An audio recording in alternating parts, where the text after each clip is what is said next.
کہ اختلاط مرد و زن انسانی تاریخ اور اسلامی تاریخ میں کہیں سے بھی اس کا جواز نہیں ملتا،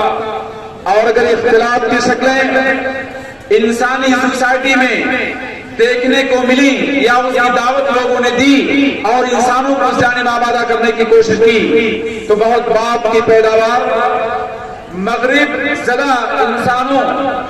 جو اسلام دشمنی پر مبنی زندگی گزارتے تھے انہوں نے اس طرح کی طوفان بدتمیزی کو انسانوں میں عام کرنے کی کوشش کی ہے۔ اختلاط کی بہت ساری شکلیں ہیں، میں انشاءاللہ چند شکلوں کو آپ کے سامنے پیش کروں گا جس سے آپ کو اس بات کا بخوبی اندازہ ہو جائے گا کہ اختلاط انسانی سوسائٹی کے لیے انتہائی مہلک بیماری ہے، ہمارے سماج کو کھوکھلا کر دینے والا ایسا فن ہے جس کے نتیجے میں بے حیائی معاشرے میں عام ہوتی ہے، زناکاری بڑھتی ہے، قتل و غارت کی نوبت آتی ہے، خاندانی نظام درہم برہم ہوتا ہے اور ایک انسان انسانوں کے سامنے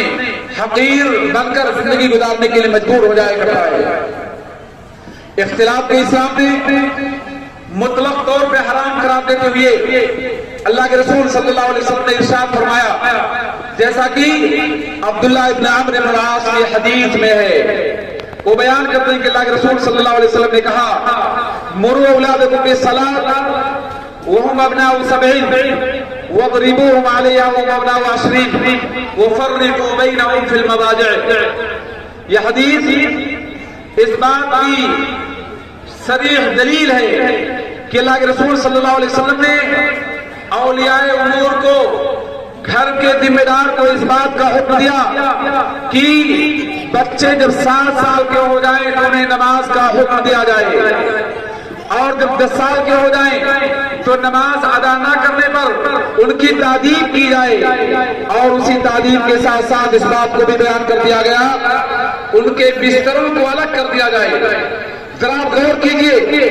اسلام نے ہمیں اس بات کی تلقین کی اور حکم دیا کہ جب ہمارے بچے 10 سال کی عمر میں داخل ہو جائیں تو ان کے بستروں کو الگ کر دیا جائے۔ ہمارے اور آپ کے غور کرنے کا مقام یہ ہے کہ اختلاط کی حرمت کی اس سے زیادہ واضح اور صریح دلیل کیا ہو سکتی ہے کہ اسلام نے سگے بھائیوں کو، سگی بہنوں کو، یا ایک سگا بھائی اور ایک سگی بہن کو ایک چادر اور لحاف میں لپٹ کر سونے سے منع کر دیا۔ اس کی بہت ساری وجوہات ہیں، ان میں ایک بڑی وجہ یہ ہے کہ جب انسان یا بچہ 10 سال کی عمر میں داخل ہوتا ہے تو اللہ رب العالمین کا جو کائناتی نظام ہے، انسانی جسم کی جو ساخت ہے، اس ساخت کے نتیجے میں انسانی جسم میں ہوس بڑھتی ہے، خواہشات جنم لیتی ہیں، سیکس کا مادہ برپا ہوتا ہے، جس کے نتیجے میں اگر خلط ملط ہو کر ایک ساتھ ایک لحاف میں ایک چادر میں سونے کی کوشش کی جائے گی تو برائی اور فتنے میں واقع ہونے کا اندیشہ ہوگا۔ یہی وجہ اسلام نے صاف طور پر جب ہمارے گھروں کے بچے اور بچیاں 10 سال کی عمر میں داخل ہو جائیں تو ان کے بستروں کو الگ کرنے کا حکم دے دیا ہے۔ آئیے ذرا میں بتاؤں گا آپ کو اختلاط کی اس سے زیادہ بھیانک اور خطرناک شکل جو ہمارے گھروں میں موجود ہے یا بعض گھروں میں جس کا مشاہدہ ہوتا ہے وہ شکل یہ ہے کہ بعض عورتوں کا ہمارے گھروں میں مزدوری کرنا یا اجرت پر کام کرنا، ہمارے گھروں کی صفائی کے نام پر، ہمارے گھروں میں خدمت کے نام پر، اور پھر وہ اجنبی عورت ہمارے گھروں میں موجود مردوں کا سامنا کرے، ان سے گفتگو کرنے کے لیے مجبور سے ہونا پڑے، یا اس کے ساتھ چند گھنٹے یا چند منٹ وقت گزارنے کے لیے اسے مجبور ہونا پڑے۔ اسی کے برعکس اگر یہ بات کہی جائے کہ ہمارے گھروں میں مردوں کا داخل ہونا کام کی نسبت سے اور ان مردوں کا ہمارے گھروں کے عورتوں کا سامنا ہو، یہ تمام کی تمام اختلاط کی شکلیں ہیں جنہیں اسلام صریح طور پہ حرام قرار دیتا ہے۔ اللہ کے رسول صلی اللہ علیہ وسلم نے اعلان کیا، لا يخلون رجل مع امرأة إلا ومعهم شیطان، جب بھی کوئی مرد کسی اجنبی عورت کے ساتھ خلوت میں ہوتا ہے تو ان دونوں کے ساتھ شیطان تیسرا ہوتا ہے۔ آپ غور کیجئے اس بات کو سمجھنے کے لیے، آئیے میرے ساتھ میں نبی صلی اللہ علیہ وسلم کی حدیث کو آپ کے سامنے پیش کروں جس میں رات کے موقع پر اللہ کے رسول صلی اللہ علیہ وسلم اپنی بیوی صفیہ کے ساتھ کسی ضرورت کے تحت گئے ہوئے تھے. تو صحابہ کرام نے نبی صلی اللہ علیہ وسلم کو دیکھا کسی عورت کے ساتھ, وہ دونوں پیچھے ہٹنے لگے, لیکن ہمارے نبی جناب محمد رسول اللہ صلی اللہ علیہ وسلم نے انہیں حکم دیا, اللہ مسلمہ اپنی جگہ پہ کھڑے ہو جاؤ. اور اللہ کے رسول صلی اللہ علیہ وسلم ان دونوں صحابہ کرام کے قریب آنے کے بعد کہتے ہیں ہذہ صفیہ زوجتی, یاد رکھو یہ میری بیوی صفیہ ہیں. صحابہ کرام نے کہا اللہ کے رسول صلی اللہ علیہ وسلم ہمارے دلوں میں کسی بھی طرح کا شائبہ نہیں پیدا ہوتا, ہم آپ کے بارے میں جانتے ہیں آپ سے زیادہ پاکیزہ کوئی نفس انسانی زندگی میں نہیں موجود. لیکن اللہ کے رسول صلی اللہ علیہ وسلم نے کیا اعلان کیا, ان الشیطان یجری من ابن آدم مجرى الدم, یقینی طور پر شیطان انسان کی رگوں میں خون کی طرح سرایت کیے ہوتا ہے. آپ غور کیجئے اگر نبی صلی اللہ علیہ وسلم اس درجہ احتیاط برتتے ہیں کہ اپنی بیوی کے ساتھ رات کے کسی حصے میں اگر خلوت میں ہیں اور اجنبی اور مردوں کی نگاہ آپ پر پڑتی ہے, تو آپ نے شبہات کے ازالے کے لیے ان مردوں کے سامنے اپنی صفائی پیش کی اور اس بات کا برملا اعلان کر دیا میرے ساتھ میری بیوی صفیہ ہے. آپ غور کیجئے, اس سے پتہ چلا کہ ہمارے گھروں میں اجنبی مردوں کا داخلہ کام کی نسبت سے یا دوسرے خدمات کو انجام دینے کے حوالے سے, یا پھر اجنبی عورت کا ہمارے گھروں میں داخلہ, یہ دونوں ایسے جرائم ہیں جن جرائم کی بنیاد پر ہمارے گھروں کا نظام درہم برہم ہوتا ہے. بسا اوقات بیوی شوہر کے بارے میں شک کرتی ہے اور شوہر بیوی کے بارے میں شک کرتا ہے, تو ایک خاندانی نظام جو بڑا مستحکم تھا, بڑی مضبوط زندگی گزرتی تھی, وہ شک کے دائرے میں آنے کے بعد میاں بیوی کے مابین معاملات خراب اور بگڑ جاتے ہیں اور نتیجہ طلاق تک پہنچ جاتا ہے. ایک انتہائی دل کو دہلا دینے والی خبر جو الجزیرہ میں شائع ہوئی, اس میں عربی معاشرے کا ایک واقعہ بیان کیا گیا. واقعہ کچھ اس طرح ہے کہ گھر میں خاتون گھر میں کام کرنے والے خادم کے ساتھ غلط حرکت پر آمادہ ہو جاتی ہے, اور جب گھر کا معصوم چھوٹا بچہ ایسی حرکت میں اپنی ماں کو دیکھتا ہے تو ماں اپنے عیب پر پردہ ڈالنے کے لیے بچے کو لالچ دیتی ہے. بچہ وقتی طور پہ تو ماں کی بات کو مان لیتا ہے, لیکن ابھی کچھ ہی عرصہ گزرا تھا کہ اس نے جب باپ کو خادمہ کے ساتھ اسی طرز کی حرکت کرتے ہوئے دیکھا, اور باپ نے اپنے بیٹے کو لالچ دے کر اسے سمجھانے کی کوشش کی, تو برجستہ طور پہ بچے کی زبان سے بات نکلی, ابو آپ خائف کیوں ہیں, میں نے اسی طرح کی حرکت ماں کو انجام دیتے ہوئے دیکھا تھا خادم اور ڈرائیور کے ساتھ. ذرا غور کیجئے, یہ بے حیائی کا ماحول, فحش کاری کا منظر ہماری سوسائٹیاں ہمارے گھروں میں کیوں پیش آیا, اس کی بنیادی وجہ یہ ہے کہ ہم لوگوں نے اسلامی حجاب جس کا اللہ رب العالمین ہم نے پابند بنایا تھا اس کی پرواہ نہ کی, اور گھروں میں اختلاف کے ماحول کو باقی رکھنے یا برقرار رکھنے کا موقع فراہم کیا. میرے بھائیوں اور میری اسلامی بہنوں, ذرا میری بات کو غور سے سماعت کیجیے. میں آپ کے سامنے بات پیش کرنا چاہتا ہوں کہ اسلام نے بنیادی طور پر کسی بھی مرد کو اجنبیہ سے گفتگو کرنے کا یا اس کے ساتھ خلوت میں ہونے کا حکم کی اجازت نہیں دی, بلکہ اسے یکسر طور پر حرام قرار دیا. آپ ذرا اس حرمت پر غور کیجیے. معاملہ بازاروں کا نہیں,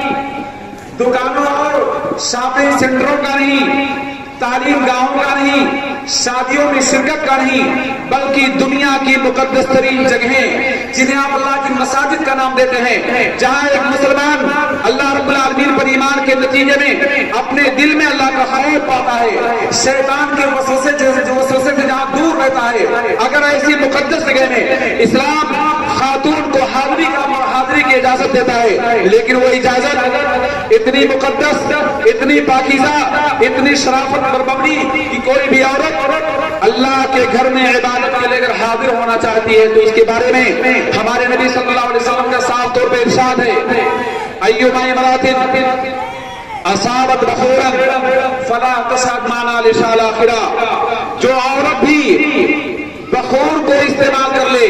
یعنی خوشبو استعمال کر لے. ہمارے موجودہ دور کی اصطلاح میں میک اپ میں آ جائے, زیب و زینت کا لباس استعمال کر لے, تو ایسی عورت نبی کے بیان کے مطابق عشاء کی نماز میں نبی کے ساتھ حاضر نہ ہو. آپ غور کیجئے, نبی صلی اللہ علیہ وسلم نے اپنے دور کی خواتین کو اس بات کا حکم دیا کہ جو خاتون بھی خوشبو سے معطر ہو جائے وہ ہماری مسجد میں اللہ کے گھر میں عبادت کے لیے حاضر نہ ہو. آپ غور کیجئے,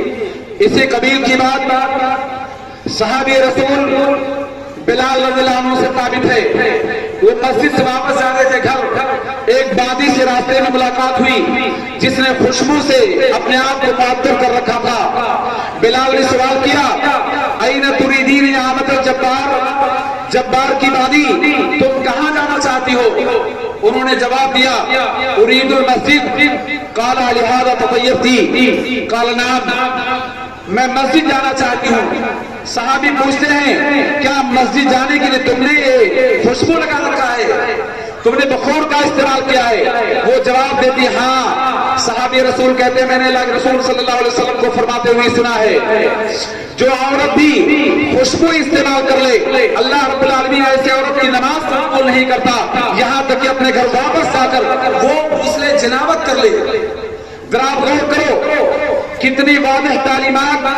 نبی صلی اللہ علیہ وسلم کی زبان مبارک پر وارد ہوئی کہ خاتون کی نماز اللہ رب العالمین قبول نہیں کرتا اگر وہ مسجد میں آ کر نماز ادا کرے خوشبو سے معطر ہو کر, جب تک کہ وہ گھر واپس آ کر اپنے خوشبو کو جسم سے زائل نہ کر لے. آپ غور کیجئے, سنن ابو داؤد کی روایت کے مطابق اللہ کے رسول صلی اللہ علیہ وسلم نے عورتوں کی صفوں کے بارے میں اس بات کی خبر دے دی, خیر صفوف الرجال اولها وشرها آخرها وخیر صفوف النساء اولها وشرها آخرها وشرها اولها. اس حدیث کا مطلب ہوا عورتوں کی سب سے بہترین صفیں وہ صفیں مانی جاتی ہیں جو پیچھے کی صفیں ہوں, جبکہ مردوں کی سب سے بہترین صفیں وہ مانی جاتی ہیں جو اگلی صفیں ہوں. ذرا غور کیجئے, اس کی بنیادی وجہ یہ ہے کہ عورتوں کی پچھلی صفیں مردوں کی صفوں سے دور ہوں گی, اختلاط کا شائبہ کم ہوگا, اسی لیے اسلام نے عورتوں کی پچھلی صفوں کو سب سے بہترین صف قرار دیا. اور سنن ترمذی کی روایت کے مطابق اللہ کے رسول صلی اللہ علیہ وسلم کے زمانے میں عورتیں مسجدوں میں آ کر نماز ادا کیا کرتی تھیں, ان کے لیے پردے کا نظر تھا اور معمول یہ تھا کہ جب اللہ کے رسول صلی اللہ علیہ وسلم سلام سے فارغ ہوتے تو اپنی جگہ پر ماں بیٹھے رہتے, مرد حضرات باقی رہتے, جہاں تک کہ عورتیں اپنے گھروں میں واپس چلی جائیں. اچانک ایک مرتبہ واقعہ یوں پیش آیا کہ نماز سے فراغت کے بعد صحابیات مسجد سے قریب راستے میں کھڑی ہو کر گفتگو کرنے لگی. نبی کریم صلی اللہ علیہ وسلم کو جب اس کا علم ہوا آپ آگے بڑھے, عورتوں کی جماعت کو خطاب کرتے ہوئے کہا یا معاشر النساء استغفرنا فإنه ليس لكم أن تحركن الطريق عليكن بحافات الطرق. عورتوں کی جماعت تم پیچھے ہو جاؤ, سائیڈ میں ہو جاؤ,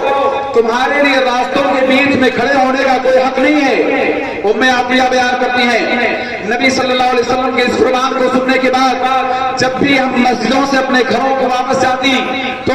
راستوں کے بیچ سے نہیں سائیڈ اور کنارے سے چلتی تھی, یہاں تک کہ ہمارے کپڑے دیوار کے نشیب و فراز میں اٹک جایا کرتے تھے. میرے ماں اور بہنوں ذرا غور کرو نبی صلی اللہ علیہ وسلم کی تعلیمات پر. آؤ ذرا غور کرو, حج جیسا مقدس فریضہ, خانہ کعبہ جیسی مقدس جگہ جسے دنیا میں حرمت کا حق حاصل ہے, ایسی مقدس عبادت کو انجام دینے کے لیے نبی اکرم صلی اللہ علیہ وسلم نے عورتوں کو کس بات کا حکم دیا تھا. ام سلمہ سے خطاب کر کے آپ نے کہا تھا یا ام سلمہ توفی من وراء الناس وانت راکبہ, ام سلمہ تم خانہ کعبہ کا طواف کرو لوگوں کے پیچھے سے اور سواری پر بیٹھ کر تم طواف کرنے کی کوشش کرو. ذرا غور کرو میرے ماں اور بہنوں, اگر طواف جیسی اہم عبادت کے لیے جہاں انسان کے دل میں برائی کے شائبات بہت کم پائے جاتے ہیں, ایسے موقع پر اگر اسلام اس بات کا حکم دیتا ہے کہ مردوں کے پیچھے سے عورتیں طواف کریں گی, اب اگر بازاروں میں چلنے کا معاملہ ہو, راستوں اور گزرگاہوں پر چلنے کی بات ہو,